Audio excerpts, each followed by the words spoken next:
As our own good old MF Michael Fletcher said last night, for the second time in their franchise history, the Tampa Bay Lightning have won the Stanley Cup.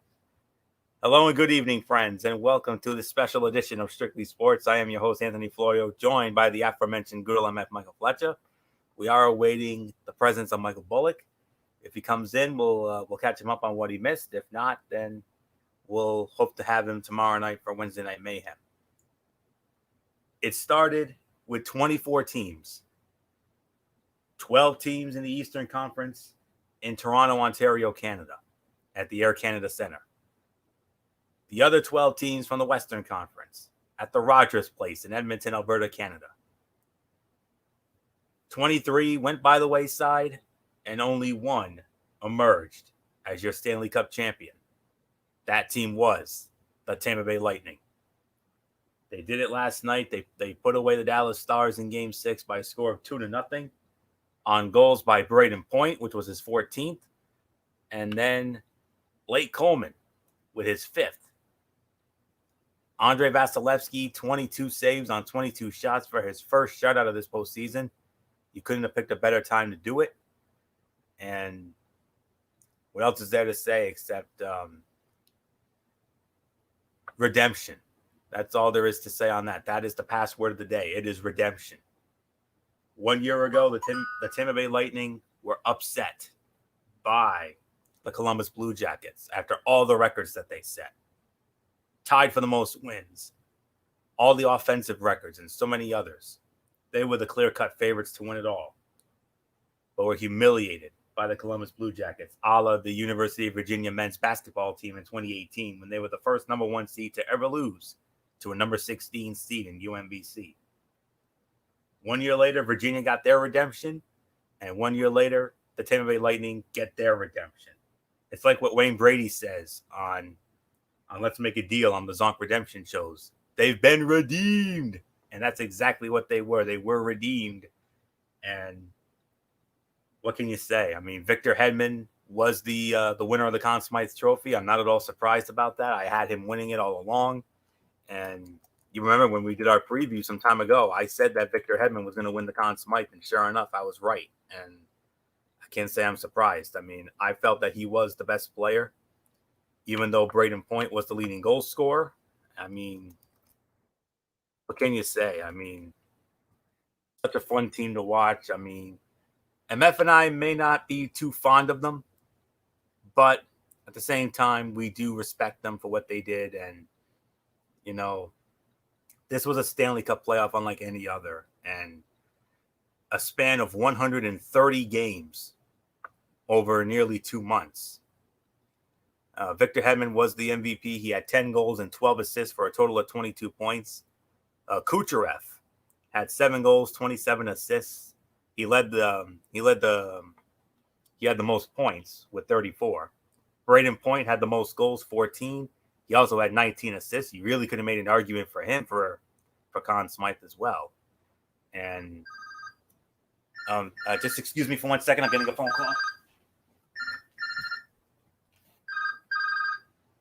Yes, sir. Yeah, we're doing it. I sent you the invite. I'll send it again.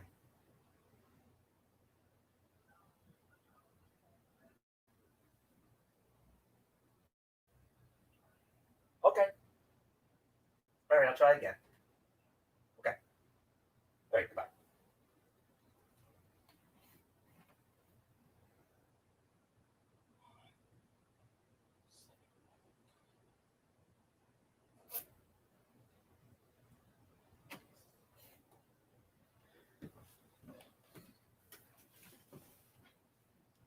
I do apologize for that, folks. Michael Bullock just called me, and he didn't get the invite, so we're gonna send the invite again.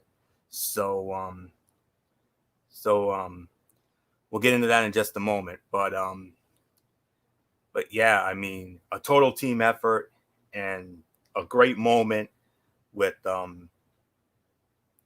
Bettman there. He said that the Lightning asked to do it differently. The entire team gathered around Commissioner Bettman and the Stanley Cup, and that was a pretty cool visual. And then eventually, Commissioner Bettman presented the Stanley Cup to Steven Stamkos, and the pyro went off, and it was a pretty cool moment. And for many years, I have gone on the record and said that this team was going to win the Stanley Cup. It only took me about 3 or 4 years to finally get it right, and I'm not at all surprised. And 2015, they got to the final by way of beating our Rangers to get there. But they did lose to the Chicago Blackhawks, and then had some tough luck losses over the years, and that's all there is to say on that. And they finally get their moment here. They get their redemption, and I mean, what a great moment that was. So, congratulations to the Tampa Bay Lightning players, Coach John Cooper, General Manager Julien Brisebois, and the entire Lightning organization. And they brought the cup home to Tampa this afternoon. They're going to have a parade, I believe, tomorrow. It'll be interesting to see what kind of protocols will be in place because of COVID and the whole 9 yards. And, well-deserved, hell of a job. And, they brought the bully hockey like they never brought it before. And, I, for one, was impressed. And they were on a mission. This was their redemption tour.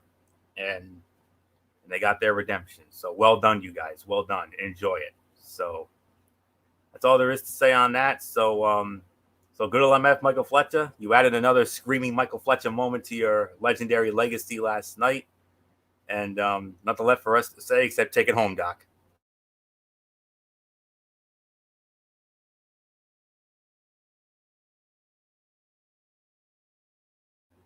MF, are you there?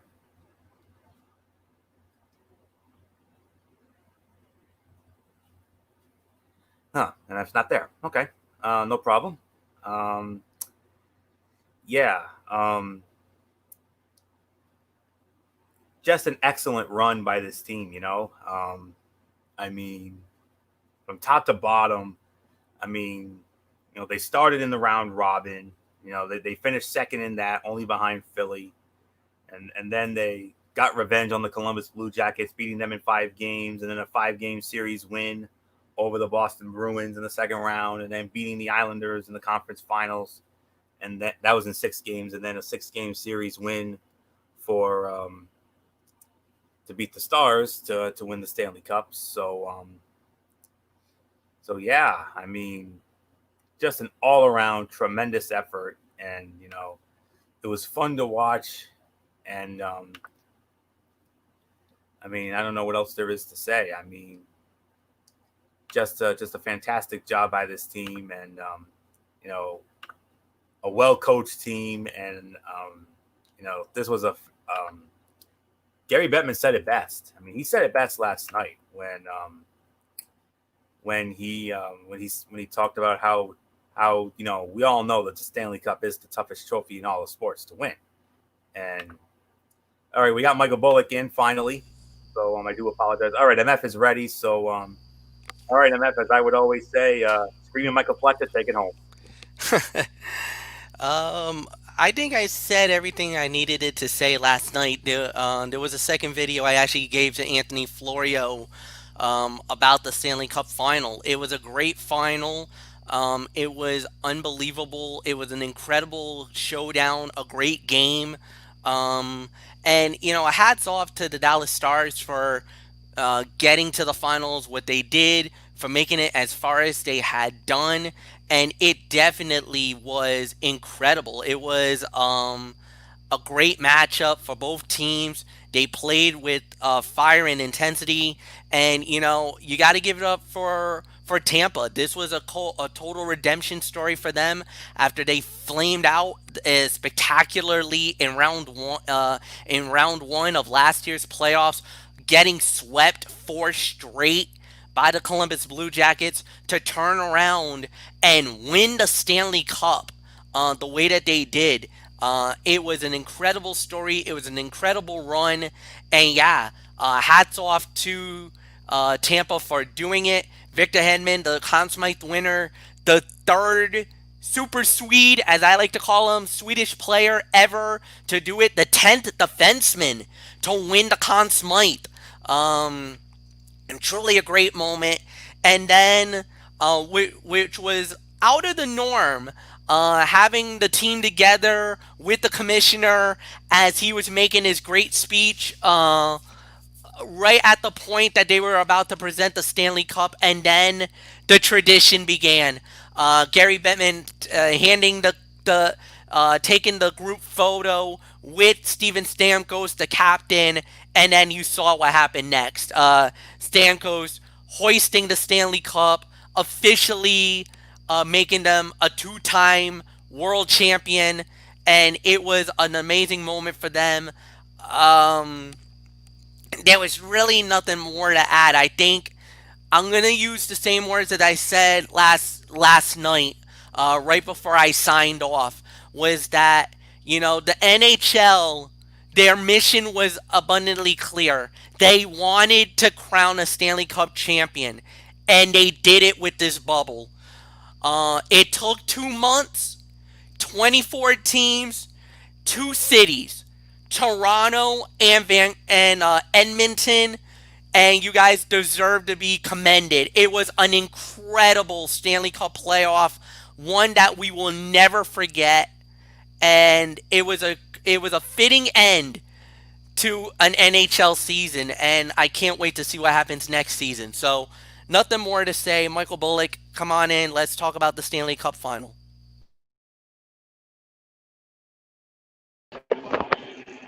Yeah, I mean, like you said, I mean, the Tampa Bay Lightning. I mean, they proved that they were the best team in the NHL this season. I mean, what a run and what a Stanley Cup championship for them. But you also, like you said, got to commend the Dallas Stars. I mean, they put up a good effort in this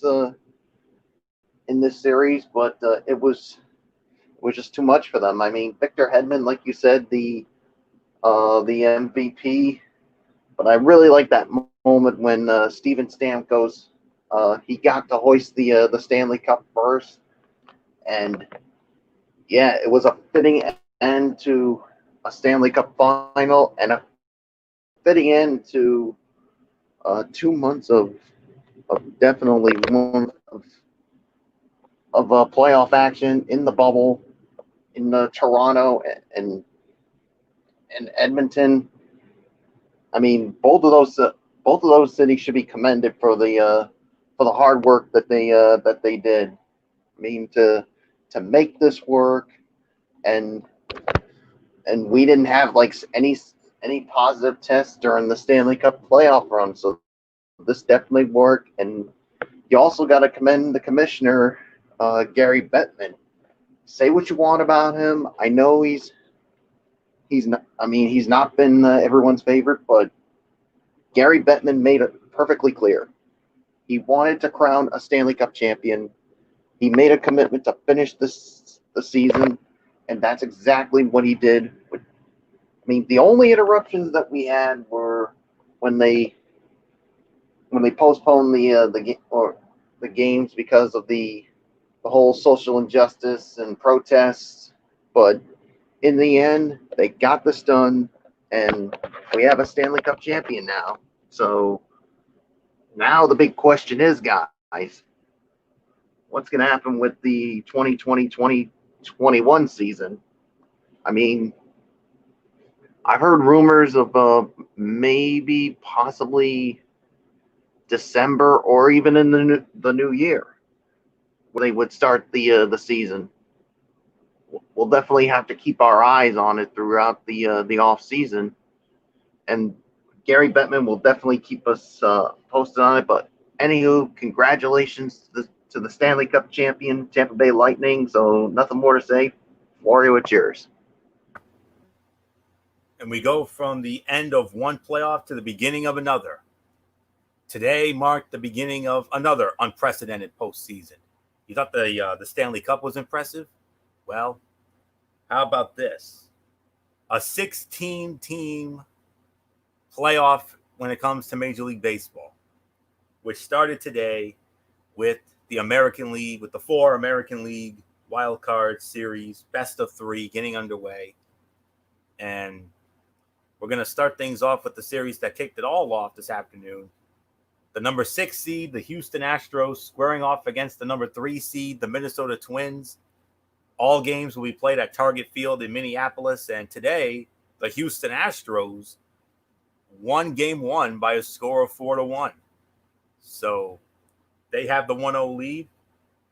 One more win, and the Houston Astros will advance to the American League Division Series to face either the number 7 seed, the Chicago White Sox, or the number 2 seed, the Oakland Athletics. So there's nothing more to say on this. So we're going to start it off with our voice of Major League Baseball, good old MF Michael Fletcher, Joe Buck, if you will. So at Houston, Minnesota, Houston wins the first game, but does that have an influence on who you like in this ultimately, MF? You know what?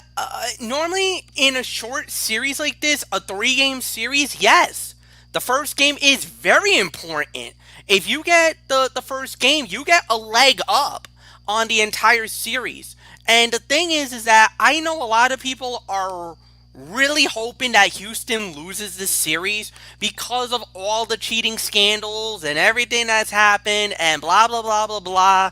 But let me tell you something. What I saw in the Houston today is a team that is definitely not rattled by the playoff moment. They're not afraid of the playoff spotlight. And on top of that, even in a short series like this, 3 games, they feel like they're the more superior team, offensively, defensively, and with the pitching and the bullpen. They feel like they are far more superior than Minnesota. They were able to silence the bats today, and when they needed it the most, the superstars for the Houston Astros shined brighter than anybody else, and they got the job done. They got the first game. That was very crucial for them, and they're going to slam the door on Minnesota. Minnesota, I don't know what it is. Great regular season team, but whenever it comes to the postseason, they've lost 13 games in a row. It doesn't matter what series it is, they get swept out. And they're going to get swept out again. I got Houston finishing them tomorrow and advancing to the divisional series. Michael Bullock, I give it to you.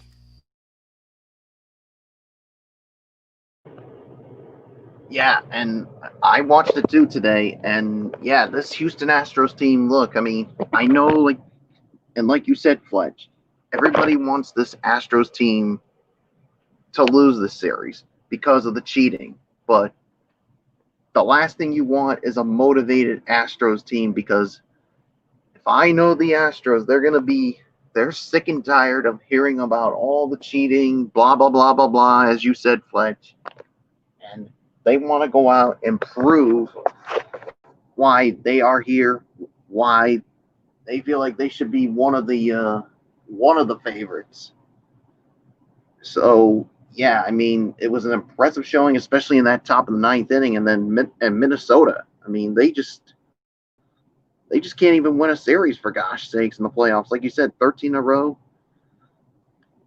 I think tomorrow the Astros wrap it up and extend it to 14. So I got the Astros winning the series and moving on to the division series. Florio, it is yours. Well, it's different, actually. The Twins have lost 17 consecutive postseason games dating back to 2004 and were embarrassed by the Yankees in the division series last season. For the Astros, they seek redemption after they were punished by MLB in January for illegally stealing signs during the 2017 season in which they won the World Series. The Astros are the first team, along with the National League's Milwaukee Brewers, to qualify for the postseason with a losing record, finishing the shortened 60-game season 29-31. 3 things to watch. Astros arms. Houston enters the playoffs without former AL Cy Young winner Justin Verlander, who was out for the season with Tommy John surgery. They will now rely on Zach Greinke, former Cy Young winner, Lance McCullers Jr., Jose Urquidy, and Framber Valdez in the rotation mix. That's quite the contrast from last year when they had Verlander and Garrett Cole. Twinkie power. The Twins heavily rely on the long ball, led by slugger Nelson Cruz. 51% of the Twins' runs have come courtesy of the home run. Minnesota, who broke the MLB record for homers last season, ranked 6th this season with 91. 4 hitters have at least 10 homers. Cruz had 16, Eddie Rosario 13, Byron Buxton 13, and Miguel Sano 13. And starting 9, the Twins have been hit hard by the injury bug the last 2 months of the season. They haven't fielded their full starting 9 since July 30. Manager Rocco Baldelli enters the postseason with question marks regarding third baseman Josh Donaldson, out with a strained right calf, and outfielder Byron Buxton sidelined with a head injury. Donaldson didn't make the wildcard roster, but Buxton did. Meanwhile, the Astros have 8 regulars who played in the World Series last season. I know Houston won today, and I know Houston does have a clear-cut advantage here, but I still believe in Minnesota. I still think they can get it done. So I think Minnesota can bounce back and win the next 2. I do, considering that they were really good at home this year. So they had one bad game, but if they lose, then I'll eat my humble pie and I'll like it. So you can give me Minnesota in 3. So that's how I feel. So nothing more to say. Moving on to our next series. The number 7 seed, the Chicago White Sox, squaring off against the number 2 seed, the Oakland Athletics. All 3 games from the Oakland Alameda County Coliseum in Oakland, California. And the Chicago White Sox took game 1 this afternoon, also by a score of 4-1. Michael Bullock, does that change your influence? Or does that change your pick going into this after what happened today? Boy, that's a tough one there. But the thing is, I've been impressed with the Chicago White Sox team. I mean, especially with their pitcher that was on the mound today, Lucas Giolito. And let's not forget, he threw a no-hitter during the season. So that definitely helped. And, of course, you got the bats of Jose Abreu and you got Tim Anderson. But Oakland is definitely a resilient bunch. They'll definitely give this team some fits. But I got Oakland bouncing back and winning game 2, but in the end, I think the Chicago White Sox, to me, are going to win this series and move on to the division series. So, White Sox in 3, but I would not be surprised if the A's somehow pull this one off. So, Florio, it's yours. Yeah. Let me see. Jeff Samardzija's impact on the Chicago White Sox was minimal. In his 1 season on the South Side, he led the American League in hits given up and earned runs, winning 11 games for an 86-loss team before joining the Giants as a free agent. Yet no player may have as much impact on this week's wildcard series, pitting the White Sox and the A's in Oakland. The December 2014 trade that sent Samardzija to the White Sox and accelerated an Oakland teardown will be central to the best-of-3 AL wildcard series. The A's best pitcher of late and their Game 2 starter Chris Bassett came over in that deal, as did Marcus Semien, a 2019 MVP finalist, who was about to become a rich man in free agency. They'll face a White Sox team whose own rebuilding did not commence until years later and arrived well ahead of schedule in this shortened season. The 3 things to watch: deep but playable. This series may come down to Oakland's abilities to suppress the long ball. The White Sox led the AL in home runs with 96 and had 5 players hit at least 10. Roughly the equivalent of a 30-homer quintet in a full season. Meanwhile, A's pitchers gave up 69 homers, 3rd fewest in the AL. And the Coliseum was the major's toughest on home run hitters, according to ESPN's Park Factors. Home runs accounted for 51.6% of the White Sox's runs, compared to the MLB average of 47.4%. Reheated corner. The A's will be without their best player, 3rd baseman Matt Chapman, who underwent surgery on his right hip. But while they'll miss his elite defense and power, the hot corner will not be a liability thanks to some late-season developments. The A's claimed Jake Lamb off waivers from Arizona, and he has posted an .882 OPS with 3 homers in 13 games. Meanwhile, Chad Pinder returned from a hamstring strain in the season finale. Neither are Chapman-level replacements, but both make for a decent platoon that can do damage against Giolito or Keuchel. And Nick to click. While strikeouts are acceptable in bunches across the 162-game season, The postseason pastel of power arms puts a premium on putting the ball in play. With that in mind, keep an eye on White Sox rookie second baseman Nick Madrigal. He debuted on July 31 and posted a .376 on-base percentage, while striking out just 7 times in 103 at-bats. Seems to have the makings of a postseason pest. I initially had Oakland winning this series 2 straight, but I still think they can win it in 3. I'm going to have to change the game distance because of the loss today, but I still think Oakland can bounce back and win the series. But if I'm wrong, I'm wrong. It is what it is. So nothing more to say. MF, White Sox and A's. Let's get it. Yeah, this was an interesting series. Going into it, I totally agree with you, Anthony. I was going to go with the Oakland A's in 2 games, but now I'm amending it. I got to say 3 as well. I think they'll bounce back. They got a really good team. I think they're one of those teams that's under the radar. I don't think a lot of people really had them going, when they won the AL West. I think that was shocking to a lot of people. But I mean, to get the number 2 seed that they did, to be where they're at, I am totally agree with you, Florio. So I'm gonna go with Oakland to bounce back and get a win. But Chicago was one of those teams that was really hot at the very beginning. Was in the middle of the road. Exploded at one point where they were the best team in the American League. And then right before the postseason, they fell apart. They started to lose games, some inexplicably, and it literally came up to the final week of the season, and they just went into the tank. That's what happened, and that's why they got knocked where they got.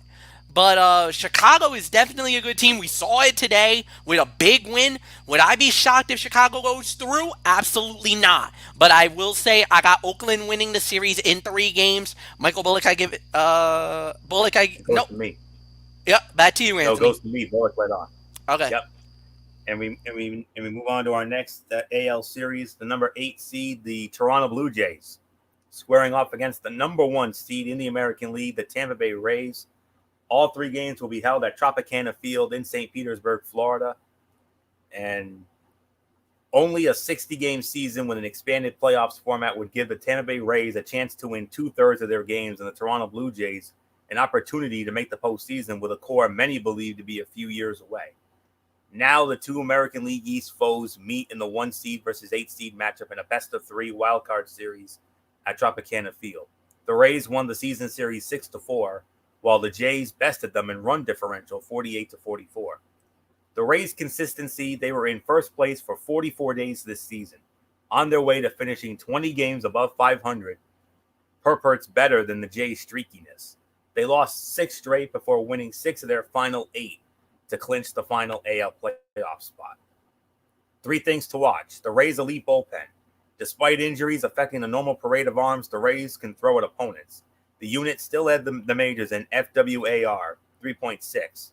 The whole stable of guys who can throw 98, as manager Kevin Cash says, features Nick Anderson with a 14.3 K-9 ratio and Diego Castillo, a 1.66 ERA in 21 2/3 innings, are the anchors. Tampa Bay relievers with a 3.37 ERA was third in the majors, and then the bullpen was key in the Rays, posting a 14-5 record in 1-run games. Tampa Bay starters, before even needing to pick up the bullpen phone, the Rays own the luxury of a Blake Snell, Tyler Glasnow 1-2 punch in the rotation, with Charlie Morton waiting in the event of a decisive Game 3. As Hyun-Jin Ryu, 2.69 ERA and 12 starts, experienced soreness after his start last Friday, the Jays will have to cope with not sending their ace to the hill until Game 2. Blue Jays young guns. Vladimir Guerrero Jr., 21 years old, is heating up at the right time. A 1.316 OPS, 6 extra base hits over his last 28 plate appearances. But Bo Bichette, 22, has slumped since returning from the injury list 2 weeks ago. Teoscar Hernandez, practically the elder statesman of the team at 27 years old, has been a revelation in 2020. And Kevon Biggio, 25, has a combination of patience and power. Can this lineup put up enough runs to keep the Jays in games? No, I don't think so. Tampa Bay won the first game today by a score of 3-1. They're up 1-0. Doesn't affect how I had this series going in. I had Tampa Bay winning it 2 straight.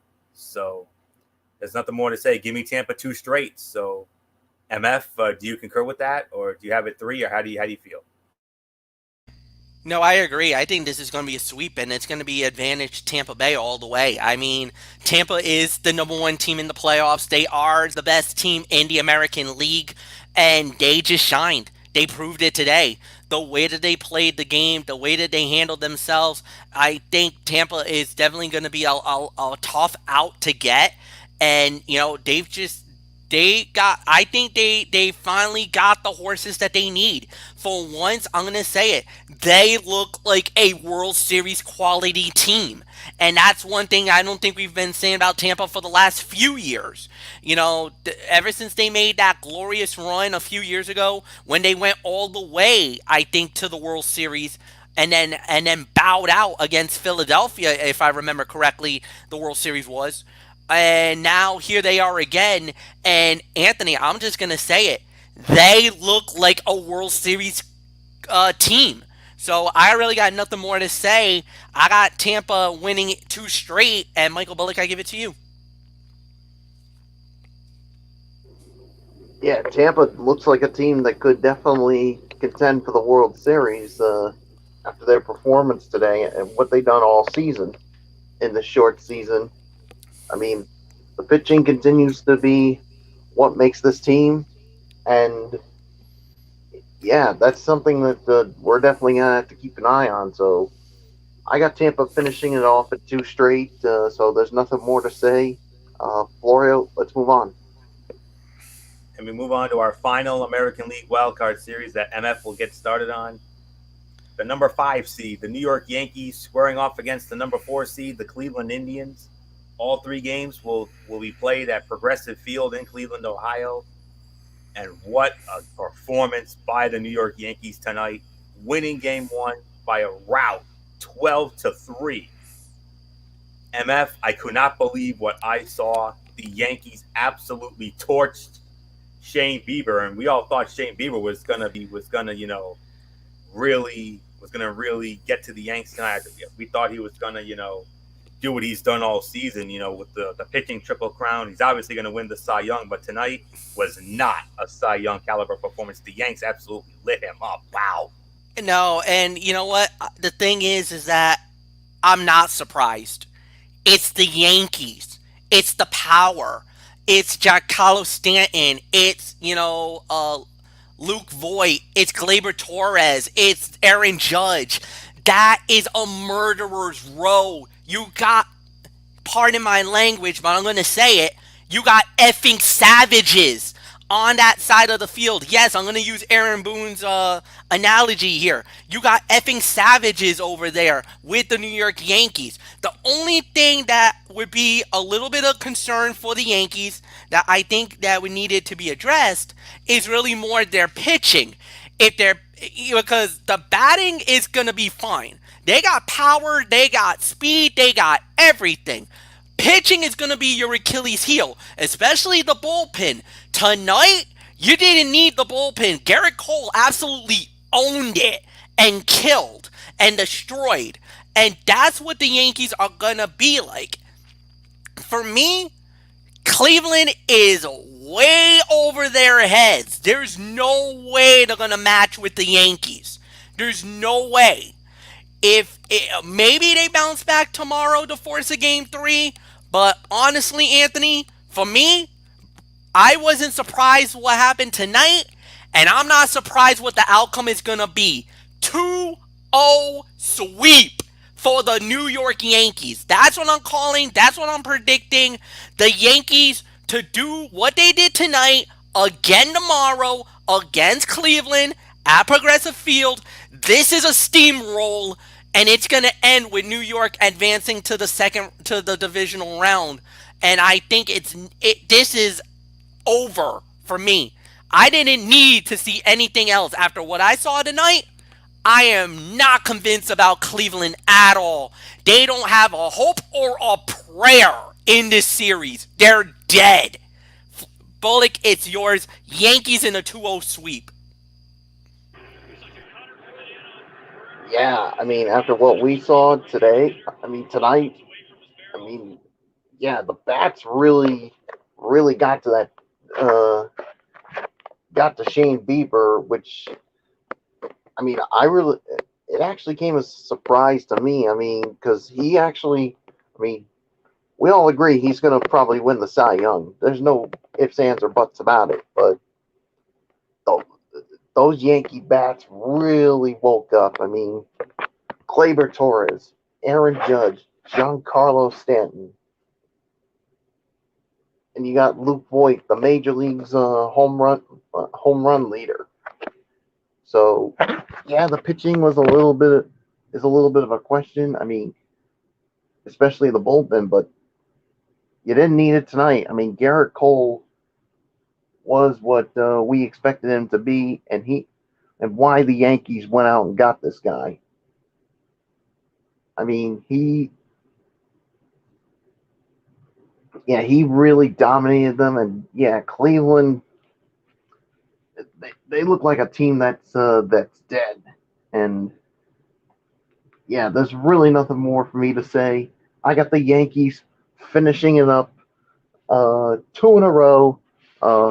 Let's send it all to our fellow Yankee, Anthony Florio, and you know what? I'm gonna do this for you. Tomorrow, it's gonna be Yankees win. The Yankees win. Get used to that, folks. That's all I can say.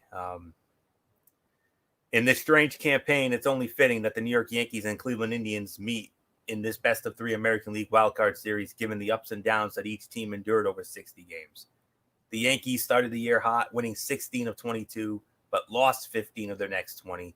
They followed that stretch with a 10-game winning streak before finishing the season with just 2 wins out of their last 8. Meanwhile, the Indians chose to trade Mike Clevenger and sideline Zach Plesac for nearly a month after the pair broke COVID-19 protocols, all while ace Shane Bieber put together a season that will likely result in a unanimous Cy Young award. Ultimately, each team finished runner-up in their division, but fancied themselves better than their respective seeds may indicate heading into the series at Progressive Field in Cleveland. The 3 things to watch: Cleveland's 1-2-3 punch. The Indians will throw Bieber, Carrasco, and Plesac in the 3-game set, a trifecta that had a combined 2.24 ERA in 202 innings in the regular season. Carrasco is the only one of the bunch with postseason experience. Number 2, Yankees success versus righties. New York led the American League with an 8.11 OPS against right-handed pitching, maybe the only bright spot in having to go up against Cleveland's all-righty big 3. First baseman Luke Voigt, who led the majors with 22 homers, hit .291 against right-handers compared to .213 against lefties. And number 3, the Indians' offensive struggles. Cleveland ranks 24th in baseball in runs, and its outfielders in particular had a rough season, last in the AL with a .571 OPS.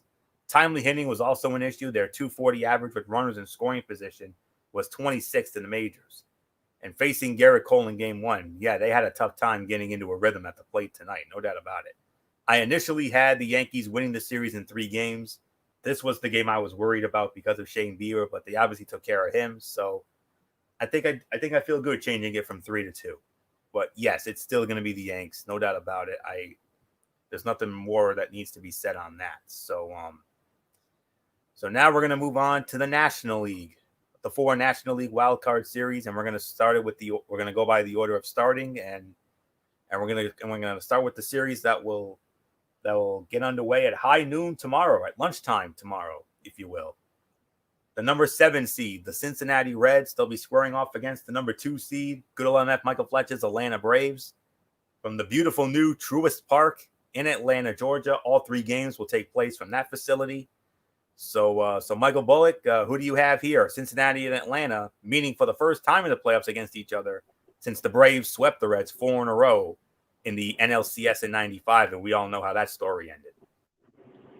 Yeah, we all know how that story ended with the Braves walking away with that World Series title, and yeah, I mean this Braves team, I mean, they could be a team that's going to be reckoned with. I mean, especially when you got Ronald Acuna Jr., Ozzy Albies, and that pitching, but watch out. I mean, this Reds team could definitely give this team some fits, but in the end, to me, I gotta go with the Atlanta Braves to win this. I'm gonna say it's gonna go the full 3 games here. So there's really nothing more to say. Florio, it's yours. Yeah. This is definitely going to be a great series here, no doubt about it. All right, I got my information here. All right. Now it's going to be a little different. My notes are a little different than what I had for the American League, but for the National League, here we are. Led by Freddie Freeman, Marcelo Zuna, and Ronald Acuna Jr., Atlanta's offense was red hot in September to the tune of a league best 887 OPS. Between this and its generally unsung bullpen, Atlanta has 2 sturdy foundations for a deep playoff run. Because of aces Trevor Bauer, Luis Castillo, and Sonny Gray, who had a 2.80 ERA this season, the Reds would have a shot at upsetting Atlanta in a longer series. But Atlanta's duo of Max Fried and Ian Anderson make for a strong counter, 2.14 ERA, in a mere 3-game series. And Cincinnati's disappointing offense is outclassed in this matchup. No question. The Reds took off in early September and earned their first playoff appearance since 2013. Cincinnati won 6 in a row beginning September 13 and finished the season 11-3, including an extra inning victory over Minnesota in the finale. The team won its last 5 series. The resurgence coincided with that of Joey Votto, benched by Bell for 3 games when he was batting 191 in late August. The veteran slugger responded by batting 367 with 3 homers in the next 9 games and kept on hitting. Bauer won 3 of his last 4 starts. Cincinnati has 3 all-star starters lined up for this series, while the injury-plagued Braves rotation was patched together all season behind Fried. The Reds haven't advanced in the postseason since 1995 when they swept the Dodgers 3-0 in the division series before getting swept by Atlanta 4-0 in the NLCS. That was the only time these clubs have ever met in the playoffs. The Braves have won 3 straight NL East titles, but haven't won a playoff series since 2001. They've dropped 10 straight postseason rounds, including a loss to St. Louis in last year's division series. The Braves swept Cincinnati in 95 in the NLCS before beating Cleveland for their only World Series title in Atlanta. Braves won the division despite a wave of injuries and demotions from their rotation, including the loss of top starter Mike Soroka for the season and most recently shutting down veteran Cole Hamels after only 1 start. Fried tweaked his ankle in his last start on Wednesday, but threw well in a side session Sunday. Anderson has only 6 career appearances, and the young rotation could force the Braves to rely on their bullpen. Acuna was scratched from Sunday's final regular season game with left wrist irritation, a concern since he spent time on the injured list with the same problem last month. But at the end of the day, I agree with Michael Bullock. I'm going to go with the Braves to win this series. I think it will go the distance. It will go to 3 games, but I got Atlanta coming out on top in this one. So we know where MF's going to go with this. We know where his heart lies. But MF, Atlanta, Cincinnati, wild card series, best of 3.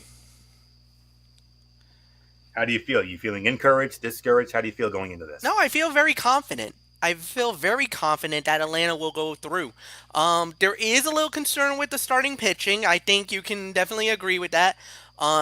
With Anderson and with Max Fried. Fried did suffer an ankle injury that had us a little concerned, but instead of trying to put any more pressure on it, they told him to shut it down for the night, which he did agree and did, and thank God he did, because at that time we really didn't have anything else to play for. Basically, Atlanta had already clinched the division. This was right around on the verge of winning the number 2 seed. That would have assured us the home field against whoever the team was, and it was gonna align us to get one of the bottom tier teams, and Cincinnati is the team. The only concern that I do have with Cincinnati is that they do got the better starting pitching than Atlanta does.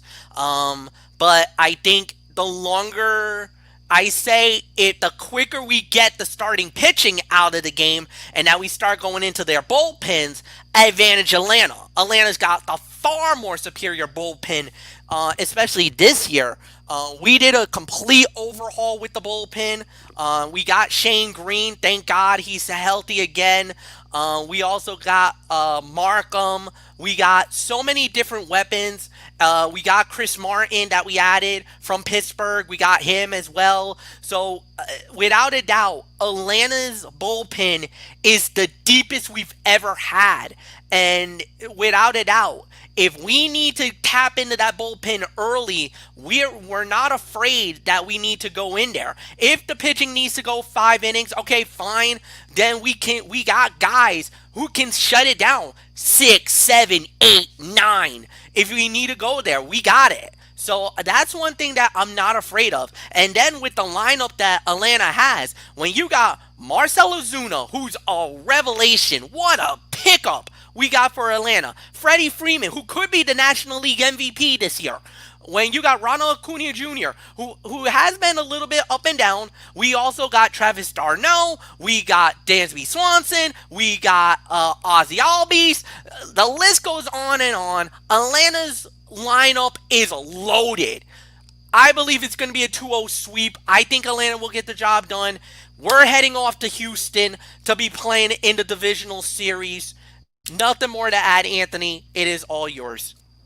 And we move on to our next National League series. The number 6 seed, the Miami Marlins, squaring off against the number 3 seed, the Chicago Cubs. All 3 games will emanate from the friendly confines of Wrigley Field in Chicago, Illinois. And let's get into this. The Marlins are in the playoffs for the first time since 2003 when they rallied past the Cubs in an NLCS infamous for the Steve Bartman episode at Wrigley Field. Then the Marlins beat the New York Yankees in the World Series, which I still to this day consider the biggest upset in World Series history. After losing 105 games last year, Miami finished with a winning record for the first time since 2009. The club overcame a coronavirus outbreak at the start of the season that sidelined more than half the team and navigated a closing stretch that included 28 games in 24 days. The acquisition of Starling Marte at the trade deadline and the emergence of Ricky Sanchez in the rotation helped push them over the finish line. The Cubs are back in the playoffs for the 5th time in 6 years. After missing out last season, they made it despite a .220 batting average that ranked among the majors' worst. They were also 5th in strikeouts. Chris Bryant, Javier Baez, Anthony Rizzo, and Wilson Contreras all struggled. The Cubs also had issues in the bullpen, but their rotation was a strength, with Kyle Hendricks, his usual steady self, and Yu Darvish making a push for the NL Cy Young Award. Things get a little dicey behind them with the 36-year-old John Lester posting the highest ERA of his 15-year career. Though the Marlins are saddled with a below-average offense, they might not be doomed opposite a Cubs offense that's fresh off a National League low 645 OPS in September. To boot, Sandy Alcantara, Pablo Lopez, and Sixto Sanchez are a dangerous rotation trio. But in Yu Darvish and Kyle Hendricks, who posted a 2.46 ERA this year, both of these series top starters belong to the Northsiders. Their bullpen is also coming in hot after mustering a 2.96 ERA in September. So even if their bats keep silent, the Cubs stand a good chance of riding their arms to victory in this one. I say it goes to distance. It will go all 3 games, but I ultimately have the Chicago Cubs just barely winning this series. So give me the Cubs in 3, which will make our dear friend Matt Ward very happy. So nothing more to say. MF, Marlins and Cubs meeting here. And you said this, and when we found out about the brackets, you called this maybe the most intriguing of all the series for some odd reason. Because of the fact that the Miami Marlins is actually a really good team, because we got to play them a lot, and boy, did they give Atlanta a lot of headaches during the season. They really gave us a lot of problems. So no, everybody's going to be sleeping on the Marlins. Do not sleep on Miami. They are really dangerous. They got Urania. They got some really good hitting. And that Starling Marte move was an absolute godsend for them. Trust me. Marte made this team even better when they did the trade. So no, without a doubt, even though I got the Cubs winning in 3, I would not be shocked if Miami goes through and beats Chicago and moves on to the to the divisional round because they could definitely steal a game or two, especially in the short series. So nothing more to add. Anthony, Michael Bullock, it's yours. Yeah, the Cubs and Marlins. I mean, this, like you said, is going to be an intriguing series. I mean, the Marlins back in the playoffs for the first time since 2003, the year they won it all, and the Cubs once again back in the playoffs for the fifth time in 6 years, but this time under manager David Ross. So, and let's not forget the last time these two teams met in the playoffs, the 2003 NLCS, the infamous Steve Bartman moment. That's all I'll say there, because we all know the rest of that. And yeah, I mean this young Marlins team is really good. I mean, but yeah, you had that COVID outbreak, but boy, howdy, that trade of Starling Marte at the August 31st trade deadline really helped them out and got them to this point. The Cubs, like you said, they're going to rely on the pitching of Yu Darvish and Hendricks. I mean, so yeah, I mean, I got the Cubs winning this in three, but I would not be surprised if the Marlins do pull off the upset in this series. But yeah, there's really nothing more to say. Florio, let's move on. Next National League Wild Card Series will feature the number 5 seed, the St. Louis Cardinals, battling the number 4 seed, the San Diego Padres. All 3 games will emanate from Petco Park in San Diego. And MF will be starting off on this one. MF, I get where you're coming from with the Miami and the Cubs series, but for me, I consider this the most intriguing series because of how damn good San Diego is. Don't sleep on this Padre team. I actually love this team.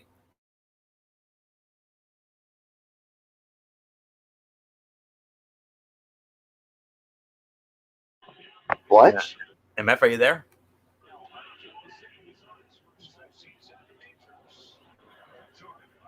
I don't know if he, you want me to take this first, Ben? I don't know. He probably stepped away or something. So yeah. While we wait for MF to come back, Michael Bullock. Wait, there's MF. There he is. Okay. All right, MF. St. Louis and San Diego. You say don't sleep on the Marlins. Well, I say don't sleep on the Padres. This team is very, very good. They are very good, but the problem is that St. Louis is playoff tested. San Diego is not. San Diego has not been in this in a long time, and St. Louis, trust me, they should have gotten to the World Series last year. They felt like they let an opportunity get away. And no doubt about it, in my mind, St. Louis is on a redemption tour. A year ago, they thrashed Atlanta, got to the NLCS, where they faced off against Washington, and then everything fell apart for them and they lost and got bounced. Trust me, they want another opportunity and they're going to take it out. Yes, the Padres are respectable. Yes, the Padres are surprising. Yes, the Padres are probably a little better, but trust me, in a short series like this, I'm going with experience more than anything else. So, for me, the winner is St. Louis, and I got them winning in 3. So, Bullock, it's yours. Yeah, like you said, I mean, you can't sleep on this Padres team. But the thing is, I mean, with St. Louis has the experience, but to me, I mean, I think the Padres look like they have the much better team. I mean, especially when they got Clevenger at the trade deadline to really help out their pitching staff. So yeah, so I'm actually going to disagree with Fletch, and I'm actually going to go with the Padres to win this in 3 games and move on to the division series. So Florio, comes the ultimate question: who do you go with, Fletch and the Cards, or me and the Padres? Well, let me give you my thoughts first, and then I will. The Cardinals are back in the playoffs after reaching the NLCS last season. They overcame some long odds to do it as well. Injuries have robbed them of right-handed pitcher Dakota Hudson, along with Carlos Martinez and several other pieces in their bullpen. A COVID-19 outbreak early in the season halted the schedule for 17 days, and that led to them playing 53 games in 44 days. They clinched the playoff spot on the final day of the season with a win over Milwaukee. The Cardinals ended up playing just 58 of 60 scheduled games because 2 makeup games slated for Monday in Detroit were unnecessary to determine the playoff field. They have played 11 doubleheaders this year and finished the regular season without a day off since September 9th. The Cardinals have never lost to San Diego in the postseason, eliminating the Padres in each of their last 2 trips in the 2005 and 2006 NLDS. And the Cardinals also beat the Padres in the 1996 NLDS. Flaherty has struggled after a breakout season a year ago, but he has been dominant against San Diego, going 1-0 with a 1.10 ERA in 3 career starts. The Cardinals will need Flaherty in the rest of the rotation with a 3.86 ERA and bullpen 4.06 ERA to slow down San Diego's potent offense, given their own inconsistency at the plate. St. Louis hit just .234 with 51 homers during the regular season. The Padres are in the playoffs for the first time in 14 seasons, and they've drawn an old nemesis. San Diego was eliminated by the Cardinals in the division series in 3 of its last 4 postseason appearances, getting swept in 96 and 05 and losing 3-1 in 06. There's some uncertainty at the front of the rotation, where both Clevenger, elbow impingement, and Lamet, biceps tightness, had early exits when their final regular season starts. If either one can't go, the Padres likely would turn to Davies if needed. San Diego is led offensively by 2 NL MVP contenders in Fernando Tatis Jr. and Manny Machado. Tatis, whose father played 3 seasons with the Cardinals during his big league career, was hot early before cooling off in the final 2 weeks. However, he homered twice in the final 3 games. Machado started slowly but came on strong to help carry the Padres down the stretch. Tatis and Machado were part of the Slam Diego barrage of 4 grand slams in 4 straight games and 5 slams in 6 games in late August. Both were first in MLB history. Myers has had a nice bounce-back season and also been a big factor in the Padres' turnaround. Second baseman Jake Cronenworth is a leading contender for Rookie of the Year after hitting .284 with 4 homers and 20 RBI. He has been impressive defensively, particularly while filling in at first base early in the season when Eric Hosmer was out with a stomach ailment. GM A.J. Preller made 6 steals just before the trade deadline, bolstering the rotation, bullpen, and in the catching position. With 2019 MLB saves leader Kirby Yates out for the season with bone chips in his right elbow, the Padres obtained Rosenthal from Kansas City on August 29 to lock down the closer role. Rosenthal, Greg Garcia, and Tommy Pham all began their big league careers with the Cardinals. The Padres offense slowed down in September, 735 OPS as Fernando Tatis Jr., Eric Hosmer, and others cooled off. Yet said offense was one of baseball's best on the whole. And San Diego's pitching is coming off an MLB best 3.15 ERA in September, despite biceps injuries to Dinelson, Lamet, and Mike Clevenger. To be sure, those injuries would loom larger if the Padres were up against a more threatening offensive team. But the Cardinals simply don't match that description. And sans Dakota Hudson with an elbow and with a struggling Jack Flaherty 4.91 ERA, the Cards might not have the goods to outpitch the Padres. So I'm sorry, MF, I got to respectfully disagree with you. I'm going with Michael Bullock on this one. I have the San Diego Padres, and I think they'll win it 2 in a row. So nothing more to say. Let's get into our final division series, our wild card series in this case. The number 8 seed, the Milwaukee Brewers, squaring off against the number 1 seed and the best team in all of baseball this year, the Los Angeles Dodgers. All 3 games at Dodger Stadium in Los Angeles. And I believe Michael Bullock starts this one off. So Bullock, the LA Dodgers, best record in all of baseball, 43-17 in a 60-game season. Unbelievable. Is this the year that they can finally not only get back to the World Series, but win it for the first time in 32 years? I think they can. I think they can. I mean, they certainly proven it with the pitching and obviously with their offense, of course, led by Mookie Betts. And yeah, I mean, they could definitely be a threat to definitely get back to the World Series and hopefully this time around win it. So yeah, this to me is going to be an easy series for them, no doubt about it.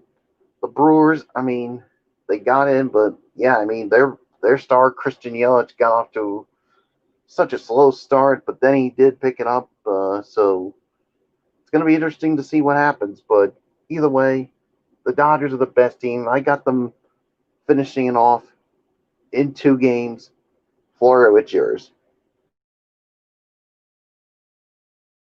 Yeah, this is definitely a no doubter here. I mean, with fully functioning versions of Corbin Burns and Christian Yelich, the Brewers would have a shot at taking down the Dodgers after the latter's epic 43-win season.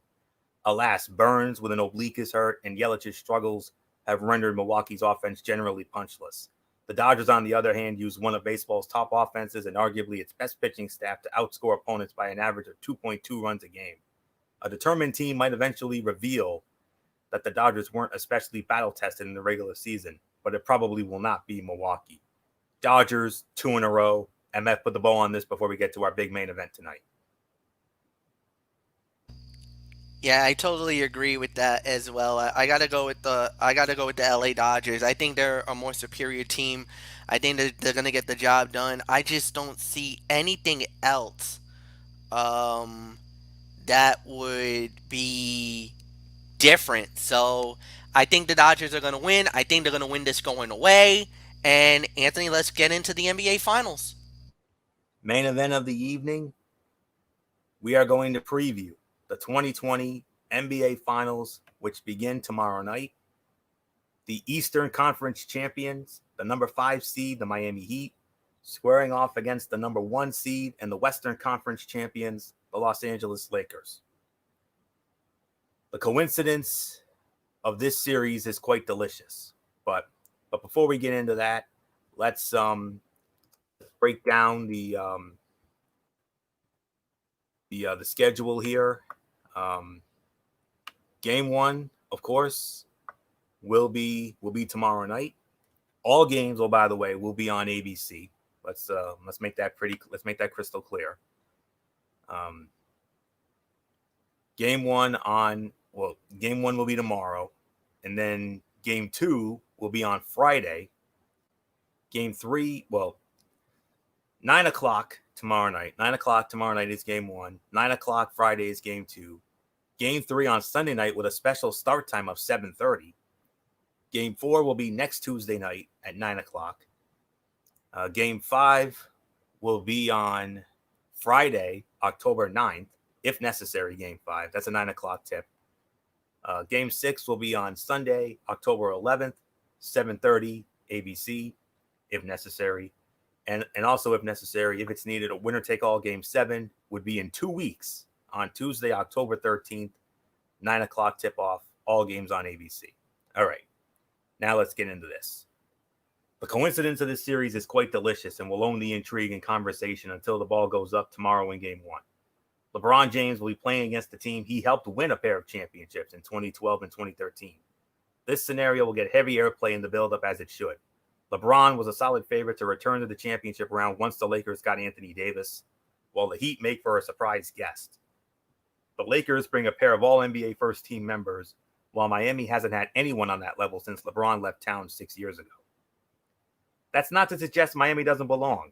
The Heat chopped through arguably a tougher path than the Lakers by beating the Bucks and Celtics, and did so without too much of a sweat. Most importantly, the confidence and swagger of the younger players is soaring. Miami is placing a burden on rookie Tyler Hero and second-year players Bam Adebayo and Duncan Robinson. None of the three have shivered from stage fright. Rather than settle for simply growing into being a contender, the Heat's mindset is to win right now. It's the mindset that might be the best thing going for Miami in a series where they cannot match talent for talent against the Lakers' big two. It's astonishing how much of Jimmy Butler's cutthroat personality has rubbed off on the Miami roster. This team embraced his attitude from day one, and no matter what the situation, the Heat refused to back down. It's a credit to Butler, who didn't respect the personnel in Minnesota or Philly and followed his instincts to Miami, which at the time didn't have proven stars such as Karl Anthony Towns or Joel Embiid and Ben Simmons, yet had a spirited group that apparently lacked only a leader. However, if the heavily favored Lakers maintain the same intensity they played with in the previous 3 rounds, then this could be more than Miami can handle. LeBron is playing in his 10th NBA Finals and is 4 wins away from his 4th title, which he would win for a 3rd team. He's eager to accomplish that rare feat and knows where it'll place him in the pecking order of all-time great players. With LeBron locked in and Davis enjoying his deepest run into the postseason, can you envision any scenario in which the Lakers, assuming their 2 superstars are aligned, are outplayed in the championship series where stars almost always prevail. For the storied Lakers franchise, this 17th championship is theirs to lose. 3 things to watch. Number 1, can Goran Dragic maintain his high level for yet another series? The crafty lefty is not only playing at an elevated level, but also doing so consistently. He's the Heat's leading scorer, but doing so by drawing fouls, attacking the rim, and shooting from deep. Dragic wasn't expected to be a primary option this late in his career, but he's tossing water on that theory. If this continues, he'll be a handful for Danny Green and Rajon Rondo, the Lakers' best and really only defensive guards. 2, how can the Lakers take advantage of their size? After sitting Dwight Howard during the Rockets series, the Lakers unleashed the big man and he left an impression against the Nuggets. This time it's a bit tricky. Miami lacks a scoring-minded center. Despite how productive Bam Adebayo was in the closeout game against the Celtics, Howard's minutes might be rationed again, unless Adebayo gets his number called more often than anticipated. The Lakers can put LeBron on Bam and get away with it. And number 3, will the Heat's young shooters cause problems for LA? The Heat's three-point shooting was spotty in their last 3 games against the Celtics, but make no mistake, a team with Duncan Robinson and Tyler Hero must be respected at all times. The only question about those 2 young players is whether the bright lights will be too blinding. But if you listen to Jimmy Butler, that question need not be asked. Both are shooting 38% in the playoffs, and if Jay Crowder and Dragic each get into a rhythm, then the Lakers will have their hands full trying to spread their defense. Butler is making a habit of feeding Robinson and Hero constantly through the first 3 quarters to keep their confidence up. The number to know, 40.7. The Lakers have averaged 40.7 points a game in the restricted area in the playoffs. That's down from a league-high 44.1 in the regular season, but still 7.5 more than any other team has averaged in the postseason. By wide margins, the Lakers rank first in both field goal percentage in the restricted area, 70.9%, and the percentage of their shots have come in the restricted area, 34%. LeBron James is responsible for almost half, 48%, of their 610 restricted area points via his own buckets, 87, and assists, 59. The Lakers have shot better from outside the paint in the playoffs, 37.7% effective field goal percentage of 50.4%, than they did in the regular season, 35.5% to 47.7%. But protecting the rim remains extra critical in regard to slowing down the offense that ranked number 1 in each of the last 2 rounds, 114.4 points scored per 100 possessions in the conference semis, 117.8 per 100 in the conference finals. That's why we may see a lot more 2-3 zone from the Heat in the finals. The Lakers scored 39 points on 35 possessions against Miami's zone in the regular season and offer a different look than Boston with their 2 big lineups. Though the Celtics got a lot more comfortable against the zone late in the first round, or late in the last round, the Heat stuck with it, and it was critical in their fourth quarter comeback in Game 6. Most importantly, while open jumpers can be found against it with proper execution, the zone keeps Bam Adebayo near the basket a lot more than the Heat's man-to-man defense. Against this particular opponent, allowing open jumpers is far more preferable than allowing shots at the rim. Prediction? The Heat will not be out-hustled or bring a lack of energy on purpose, not with Eric Spoelstra coaching, and they haven't lacked for fire during any lengthy stretches of play. Yet in order to make this a long series, much less win it, Miami must be the bully almost every minute of every game. The LeBron AD tag team is awfully difficult to defend or stop. Lasting this long in the postseason without a top 10 player is a massive accomplishment for the Heat, and one it might need to settle for, because Cinderellas just don't win 4 times in 7 tries. LeBron can hear his legacy calling, and he's about to answer.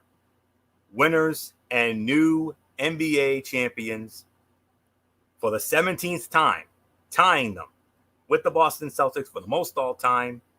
In 6 games, I have the Los Angeles Lakers winning the 2020 NBA championship, first in 10 years, and 17th overall.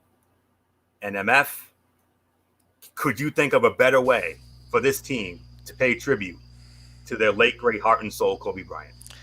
That would be great, and without a doubt. But I'm going to tell you guys, watch out for Miami. Miami is a team that could win the NBA Finals. And you want to know why? Perimeter shooting. These guys can shoot the ball and light you out.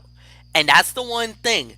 LeBron and Anthony Davis are guys who will explode to the bucket. That's fine. You can do that. But the thing is that can you get perimeter defense? Can you get the ball control? Can you maneuver around the way that you do and win the title that way. I'm going to say it like this.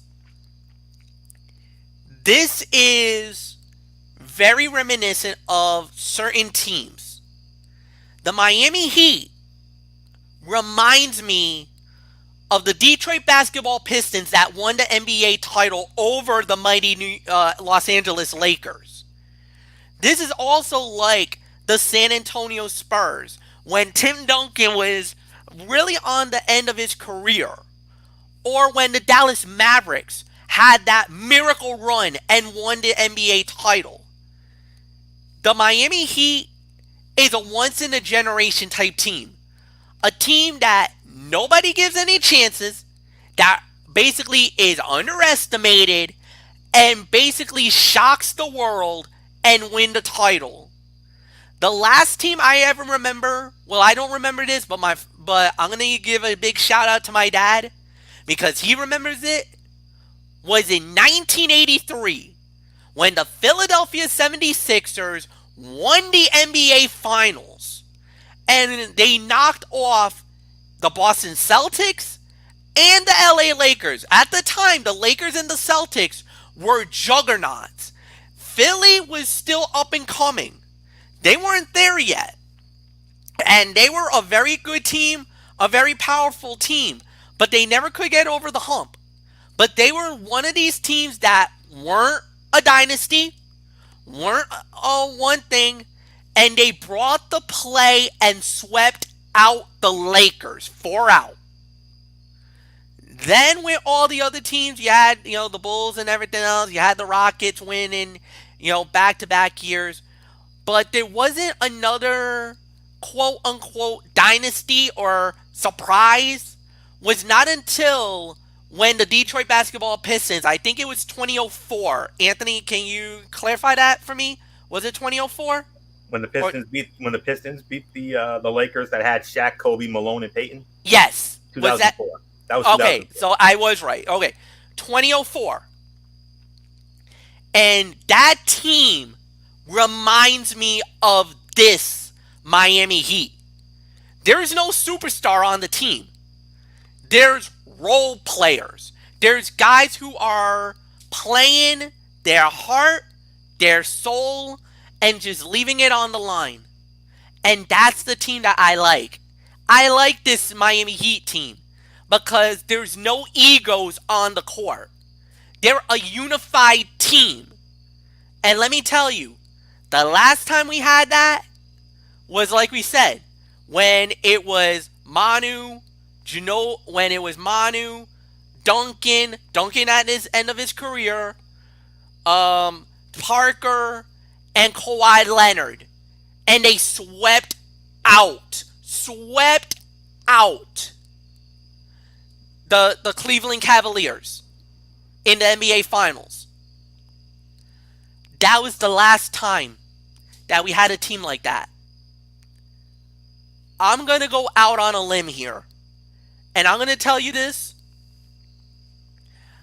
After everything I've heard, after everything I've dealt with, Miami has been the best team in the bubble. Ever since they brought the bubble, they are the best team. For me, no doubt about it, I'm going to call for the upset. Miami to win in 7 to capture the NBA title.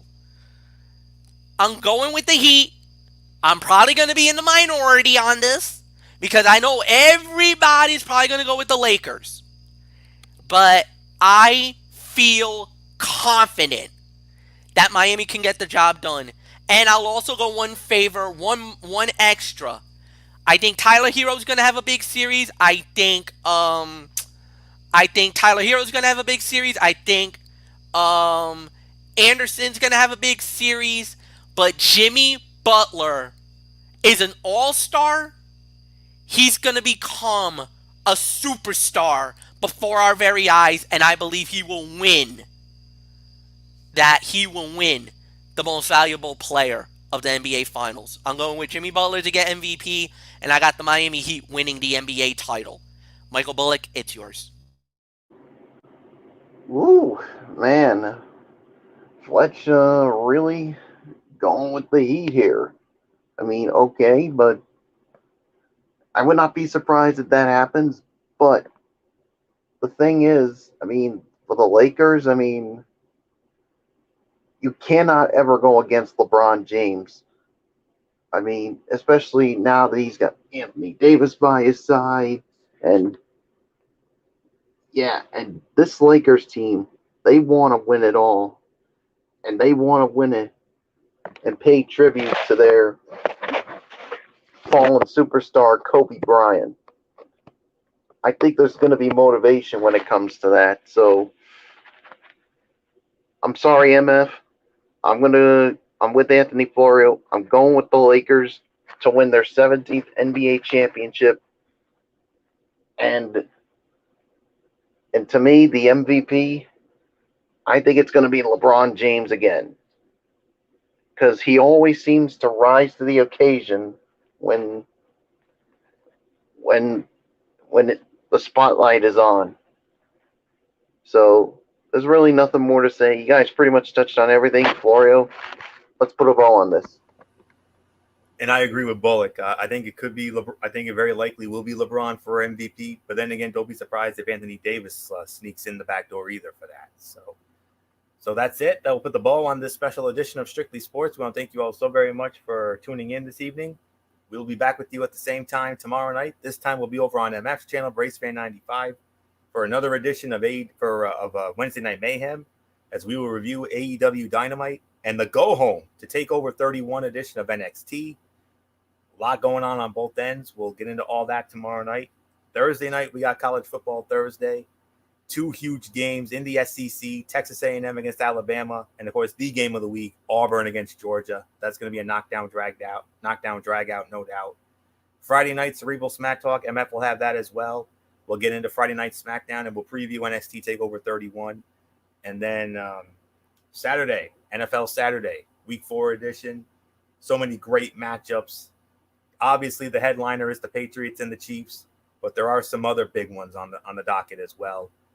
And then we'll go from there. So that's it. So until tomorrow night for Wednesday Night Mayhem, it's Anthony Florio here for good old MF Michael Fletcher, for Michael Bullock, and in spirit, Didi Woodson, and of course, always in forever, Derek Ferrera. You know the routine, everybody. Thumbs up. Talk to you later. Yeah, throw it up Fortune Force style. Bye for now, my friends. God bless. Be good to each other. Have a blessed Wednesday. And until tomorrow night for Wednesday Night Mayhem, you'll be watching this special edition of Strictly Sports right here on the Tone 25 on YouTube and StreamYard.com. For everybody who's been a part of this one, for now, Anthony Florio, so long. Bye, everybody. Bye.